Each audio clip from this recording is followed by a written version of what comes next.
नमस्ते किसान भाइयों, मैं हूं आपका दोस्त महेश पटेल और आप देख रहे हैं आपका अपना YouTube channel all knowledge with Mahesh Patel. तो चलिए दोस्तों, आज की वीडियो शुरू करते हैं।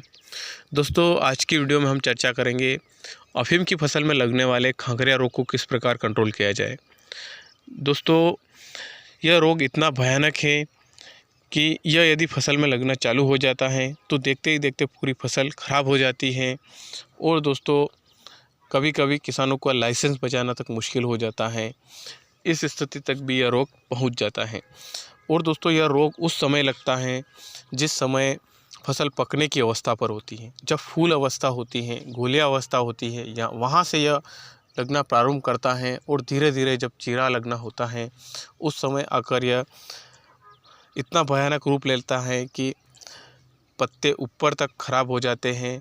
और जब एक हाथ चीरा लगता है और फसल पूरी तरह से सभी पत्ते उसमें खराब हो जाते हैं, उस रोग से ग्रसित हो जाते हैं और फसल पूरी तरह से खराब हो जाती है। तो दोस्तों, इस रोग को किस प्रकार कंट्रोल किया जाए, कौन से उपाय किए जाए ताकि यह रोग कंट्रोल में रहे, तो इस विषय पर हम इस वीडियो में चर्चा करेंगे। दोस्तों, वीडियो को अंत तक देखें ताकि आपको पूरी जानकारी समझ में आए और उसका आप लाभ उठा सकें और अन्य किसान भाइयों तक भी शेयर करें ताकि वो भी इस जानकारी को समझे और उसका लाभ उठा सके। दोस्तों, इस रोग को कंट्रोल करना बहुत ही मुश्किल होता है, लेकिन दोस्तों यदि हम समय रहते कुछ स्प्रे अफीम की फसल में करते हैं तो यह रोग कंट्रोल में रहता है। तो दोस्तों, सबसे पहले इस रोग को समझना ज़रूरी है।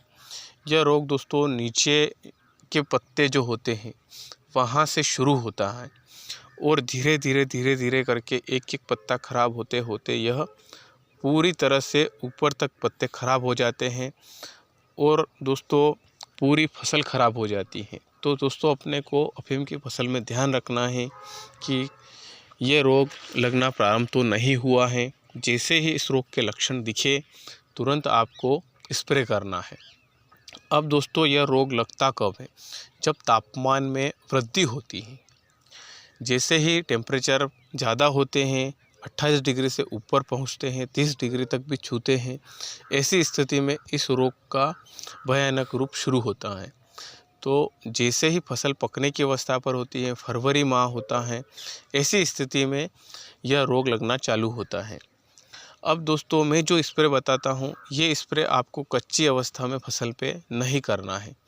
जब फसल गोलिया अवस्था से पहले की अवस्था होती है उस समय इन स्प्रे को फसल में नहीं करना है, क्योंकि दोस्तों ये थोड़े हैवी कंटेंट होते हैं और यदि इन स्प्रे को आप कच्ची अवस्था में कर देते हैं तो फसल को झटका लग सकता है।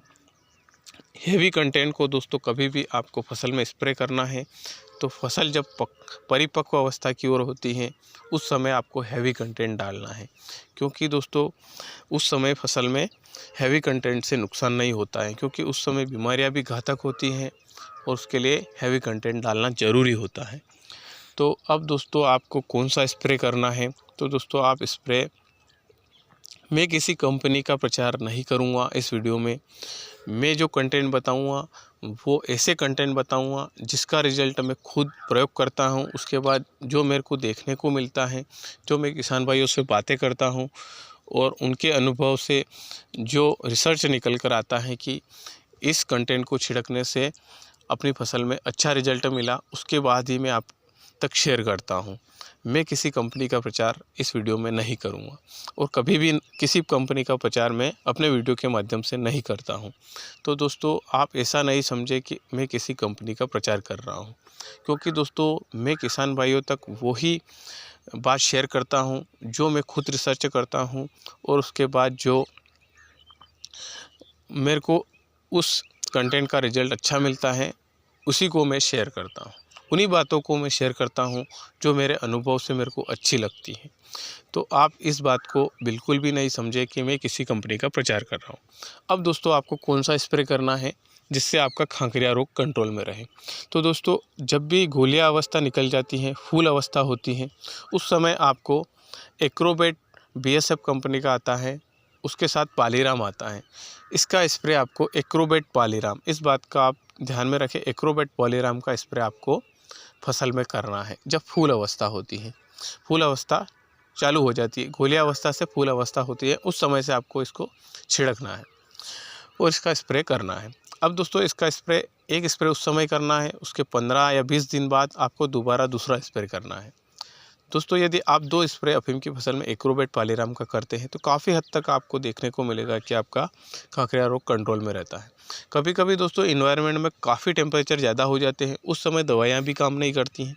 लेकिन दोस्तों आप दवाई को छिड़कते हैं तो आप देखना, जिन किसान भाइयों ने दवाइयों का स्प्रे नहीं किया उसकी अपेक्षा आपकी फसल थोड़ी स्वस्थ ही रहेगी। तो दोस्तों आप जो मेहनत करते हैं वो कभी बेकार नहीं जाती है। तो दोस्तों आपको एग्रोवेट प्लस पॉलीराम का स्प्रे करना है। अब दोस्तों जब भी आप इसका स्प्रे करें तो उस समय इस बात का ध्यान रखना है आपको कि पाउडरी मिल्ड्यू का यदि आप स्प्रे करते हैं तो उसको इसके साथ में कॉम्बिनेशन बिल्कुल भी नहीं करना है। पाउडरी मिल्ड्यू का आप जब भी स्प्रे करते हैं तो उसको अलग स्प्रे करना है, लगभग 5 दिन की गैप रख के बाद में पाउडरी मिल्ड्यू का स्प्रे करना है।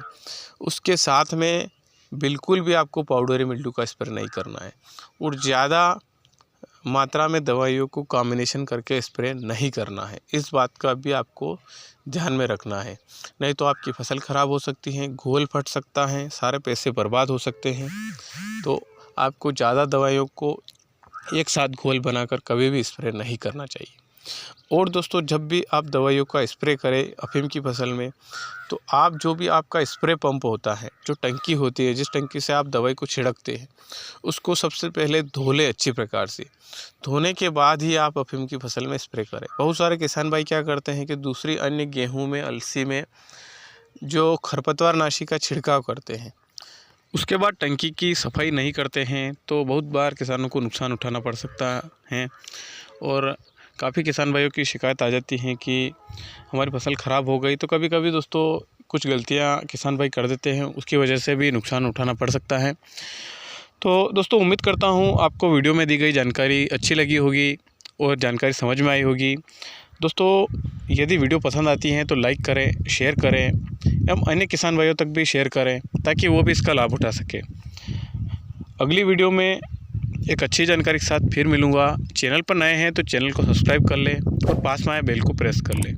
जय जवान जय किसान।